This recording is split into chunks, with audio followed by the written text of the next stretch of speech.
Today on the Take On Board podcast, I'm speaking with Ari Magalhaes about business turnarounds. Before we start the podcast today, as always, I would like to acknowledge the traditional custodians of the land on which we record.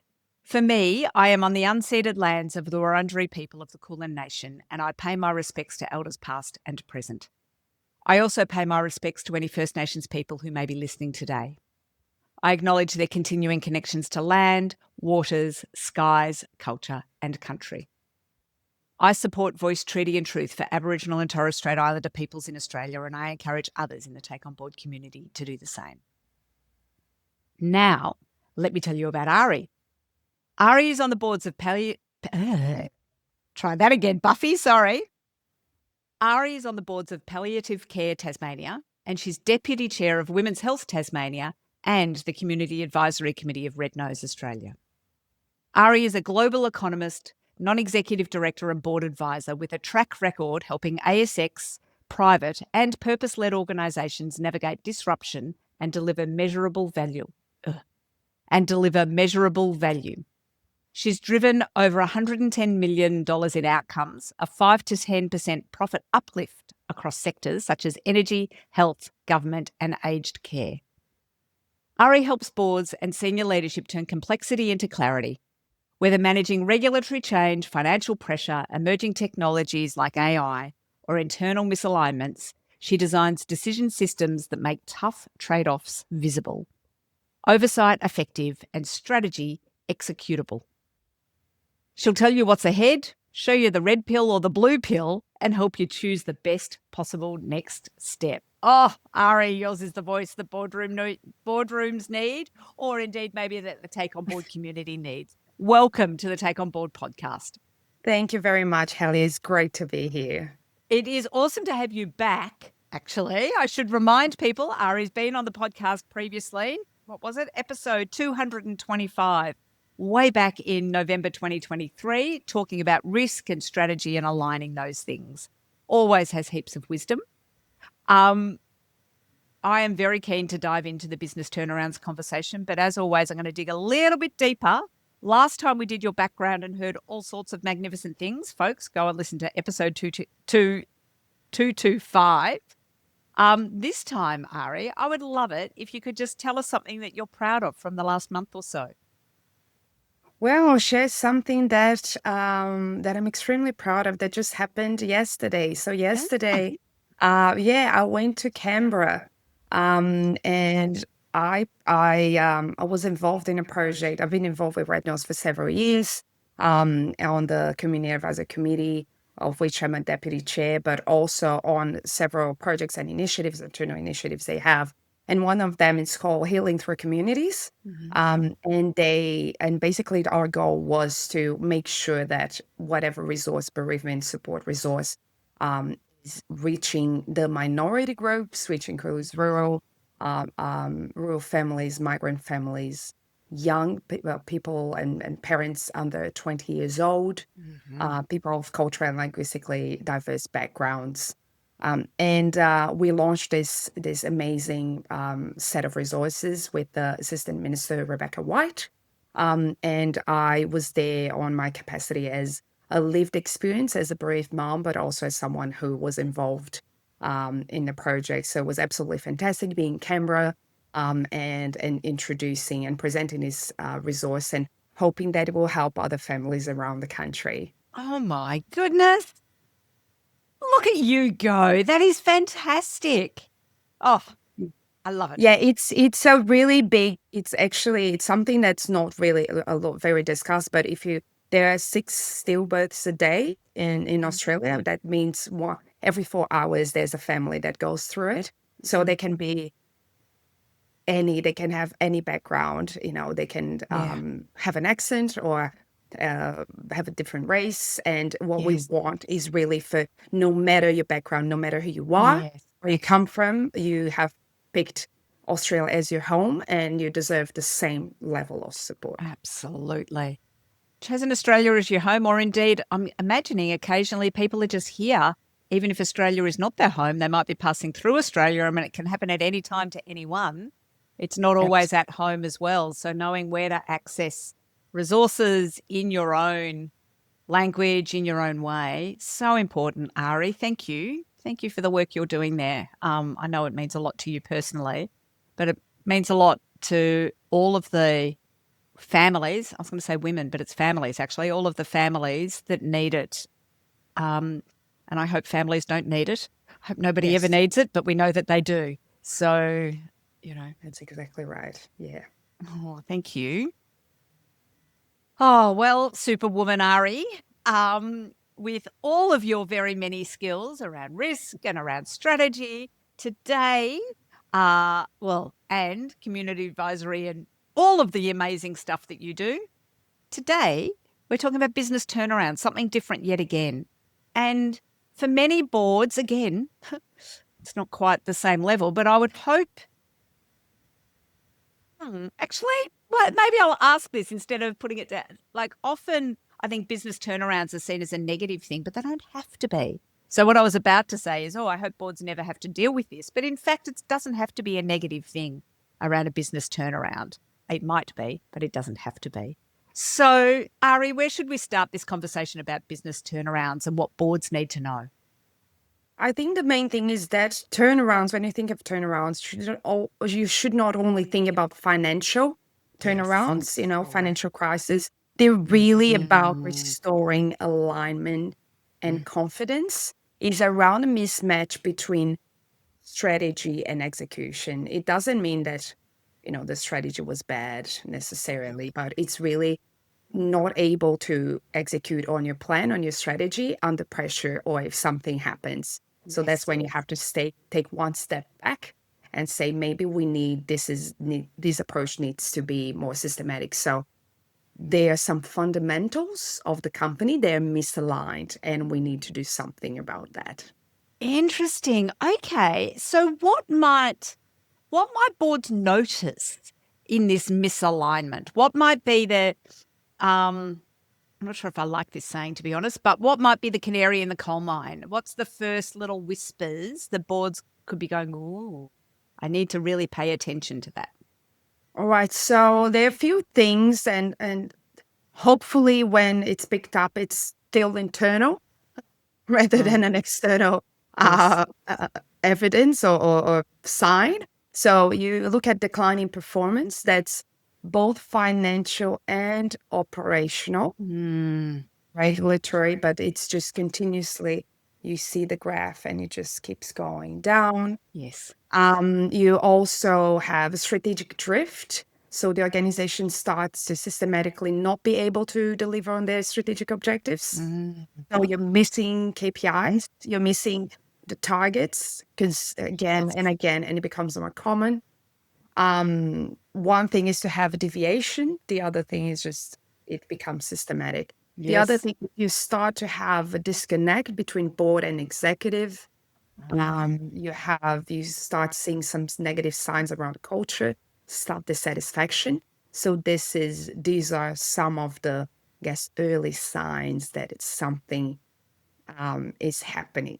Interesting. I mean, for lots of organizations, sometimes you see, the graph going down, Yeah. um, or some of these disconnect or a little bit of a rumbling. How do we know if it's a one-off or systemic? I think it's when you see you make slight adjustments. Let's say a board meets and identifies there's a bit of a drift or a misalignment, and they advise the executive or make a few changes on shifting direction, reallocating capital resources, but the Mm, trend doesn't change. yeah. So that's when Interesting. you have to say, okay, is there something underlying? Is there something systemic? And I've seen turnarounds needed from all sorts of the core drivers being very different from significant financial losses Yes. or continue recurrent risk becoming issues. So as we've discussed risk before, it's that risk becomes an issue when it's realized. You're hoping that something won't happen, and then it happens, and then Yes. happening again and again in different parts of the organization. Mm, So that's when it starts being systematic. And I think that's the turning point there is realizing that you start seeing again and again and in different parts of the organization. And that's when the board would need to acknowledge that the problem is structural Yeah. and not situational. And in your observation, either from boards that you've been on or boards that you have supported, or indeed, I should say, organisations, boards that you've been on or organisations that you have supported, normally, like, there's the board and there's the executive or the leadership team of an organisation. Who's generally on it first? Oh, the executive. Yeah, right. Okay. Yeah. And so then is it the exec needing to bring the board along for the journey? Like, tell me about the alignment or lack of alignment sometimes there. Yeah, so the because the executive is Yeah. spending full time, they pick up the signs beforehand. Yeah. Ideally, you'd see at the governance level, we pick up the signs, but there's an expectation, obviously, that if there's an issue that is escalated to the board, so the board can have Yes. visibility of it and Yes. deal with it. So they start seeing that that's where it starts. The executive Mm. looks at it, talks to staff. There's an increased dissatisfaction. There's operational, it's just not delivering and Yep. against your goals and what is expected in terms of quality. Yep. And hopefully it doesn't get there, but in many cases you start seeing customer dissatisfaction, stakeholder dissatisfaction, because then your engagement with stakeholders, with investors, externally your engagement starts to falter. Yes. And then the signs become more evident. I must say that it's not always under control of the organization. They're always, I think what I talk about is externalities.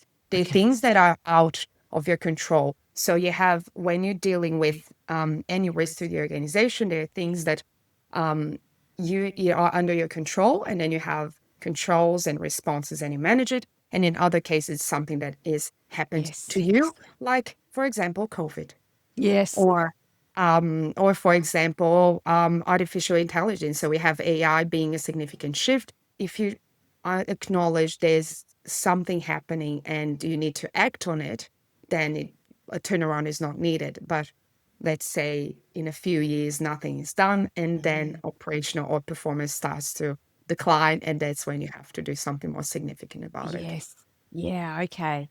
So it can be a bit of a slide. The boards might notice, it might be the executive saying, "Oh, things aren't going so well here." Does it sometimes happen the other way where the boards are noticing and the exec's like, "Nothing to see here. It's all good"? Yeah, absolutely. And that's also an issue. And I think one of the key elements that organizations or best practice governance, like the Governance Institute of the ICD talk a lot, is the alignment between the CEO or the executive and the Yes. board. Yes. You really have to have that transparent, clear communication. So if the board identifies, so you say there's some, you start noticing and they said nothing to see here, nothing to see here, then there could be some sort of misalignment. So you need to investigate that further. What I advise and how I do as a board member, as a non-executive director, is look at the evidence Mm-hmm. and look at the numbers, look at Yes. not an Opinion? Yes. facts. Ah, okay. So I'm wondering, in as much detail as you're able to share, I'm wondering if there's any stories you're able to tell us, either from your own board experience where there has needed to be some of this looking at the internals or the externals and the evidence and all of those sorts of things, or again, in as much detail as you're able to share. And I get totally that you might not be able to say, "Oh, this organisation and these people, here's what happened." So, is there any stories you're able to share with us to bring some of this to life? Yeah, absolutely. There's an interesting one that was one of the successful, not always successfully, but because there are a lot, not stars aligned, but there's certain key elements that need to be in place Yep. for a turnaround to be successful. So in that case, it was an organization in the services sector that had seen declining financial performance. Mm-hmm. And there were other factors at play, but it had been consistently declining. And then it got up to a point where the liquidity. So you look at the current Yeah. assets, and we had a time, so in around in less than 1 year, we would be potentially unable, so Ooh. become insolvent. So something significant needed to change. Yep. The first step was having a sit down with the CEO and the executives and saying, Mm. and being very transparent Yeah. about the situation. I think that's one of the key elements. Okay, Yeah. transparency, Yes. communication. It's saying this is what is happening. We want to understand why and what to do about it, and Mm. we need you. So we had that initial conversation. We defined an approach, initial approach, and got the board. So the board had already seen the signs and wanted something to be done about it, but Yes. waiting to see what the executive got back. Said, okay, we understand there are a few. What are the drivers behind it? Are we spending? How are we allocating our resources? How is that impacting the bottom line? How is that impacting service delivery? Are there any risks? Yeah. So we had that conversation with the board that gave the green light, and then the next step was to get middle management and then staff in the loop. Yep. I think it's really, really important to think Yes. whatever you need to do.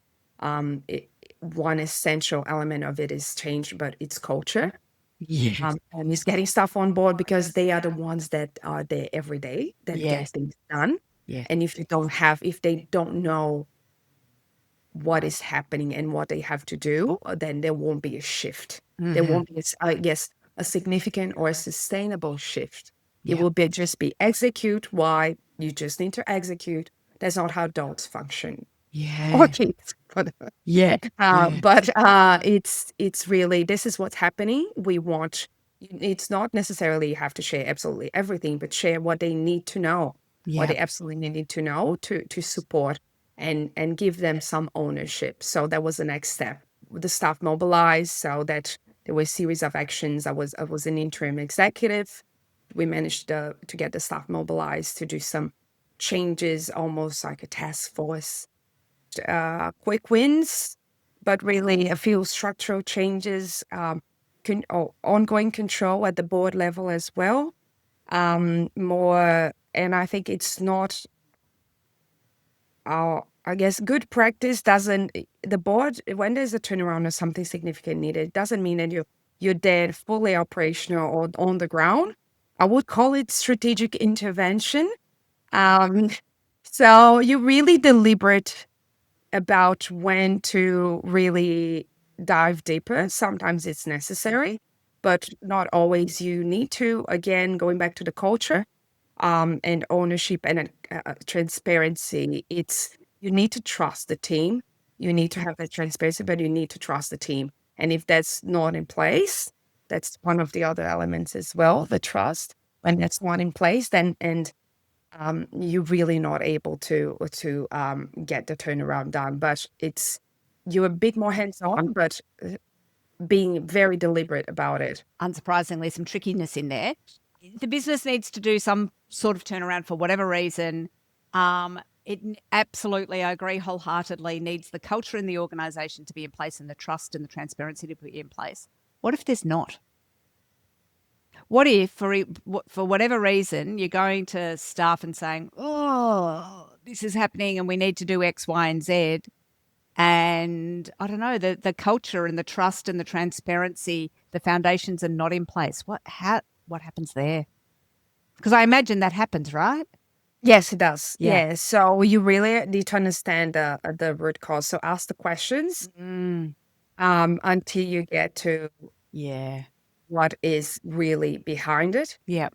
Sometimes it is you need to change leadership. You need to Mhm. have a change on the executive team. Yes. Sometimes it's the board. Yep. Sometimes it's staff. Mhm. But it's really on asking the questions around, yeah, what is the underlying issue Yeah. so we can address it. Because if you address the symptoms, Yeah. it won't change. Exactly like you said, you're Mm. trying to do something um, and you just don't get anything because you're treating the symptoms. So go back to the cause. What is really Right. not right and not Mm. from progressing. Okay. All right. So that transparency and definition and the cause of both the problem and the barriers maybe to solution are really key, and the culture is really key. You were talking us through some steps before, and I think took you down a garden path. Can we go back there? What are the other steps that boards need to think about? After over 15 years in this space around really turnaround and growth and performance, and in the end, risk and strategy, everything supports that. It's really, what is our strategy, and are we executing strategy? And if not, what is going on here? Um, First step is around clarity. The first thing you do when there's a crisis is take one step back. So you really try to have clarity on what's happening, because you need to be very deliberate of what you're going to do next. And if it's a knee-jerk reaction or response, then it's unlikely to be successful in the long term. It might address something in the short term, but not necessarily in the long term. So I like call it like a business diagnostic or a health check. So you look around everything. So you look at strategy, you look at leadership, culture, operational performance, technology. So you really want to get a really clear understanding of what's happening. You want evidence, you want data. You want, of course, there's the qualitative element of it, but do you have policies in place? When there is someone or something not working, you have to look at everything around them. Do they have the right systems? Are the policies in place? Is the governance well set up? Are we actually allocating the resources? Is risk management right? Is the risk appetite right? Were we too ambitious or not ambitious enough? And then from that point on, you really understand the drivers of what is happening and the underlying causes, and then what to do next, because you have to be very deliberate about where to allocate your resources and how to do it, and if there are any significant shifts needed. Oh my gosh. Folks, as you're listening to this, in a couple of weeks' time, we get Ari in a Q&A session. You can come along to an event because, like I say, we could dig into any parts of those and more. And folks, if that's what's happening in your brain, come along to the event, because then you get to ask it exactly what you want to hear. What are the key things you want people to take away from the conversation that we've had today? I think the first thing is understanding that as a board, so if you think of governance, governance is a performance lever. It's not just compliance. It's not just a compliance function. It is, of course, you need to tick the boxes, and it is, you have the Corporations Act, you have all the requirements. If you're an ASX, you have the principles. If you're the ACNC, you also have the regulations, depending on the sector you are. But it is about driving performance, driving the strategic direction. When I'm on a board, what I do is try. Sometimes I get on a board because of my turnaround and growth skills. But when I'm on a board, I always try to understand what is going on, what is happening around us and internally, and really try and look at the signals and anticipate. So I think is really take one step back and see, is there anything, I'm looking at the big picture. Is there anything that I'm not sure about, that I don't know where it's going to take us? Are there any changes, internal or external, that might result in me needing to do things differently? The other one is, which I have said in the other in our other podcast, Helia, was around risk appetite. Really, are we ambitious enough, actually? And are we being too belligerent? Turnaround is not around cost cutting. It's really about that clarity, confidence, and control of the situation, and understanding that you're doing the right thing. And if there's a fundamental shift, then a fundamental change needs to happen. A fundamental issue, then it needs to change. resilience supersedes recovery. So whatever you're doing, think of what it's going to look like in the long term. What are the long-term implications? Interesting. Oh, I love it. Okay. And is there a resource you would like to share with the Take On Board community? Yeah, if you go to my business website, omnistrategic.com.au, I created a framework called the Omni Strategic Impact Framework that it does exactly that, from diagnosing through designing a solution to mobilizing the team and embedding, so making resilient. There's a financial sustainability toolkit, risk appetite toolkit. There's a quick business health check. So and lots of articles and resources that you can use to take next. Awesome.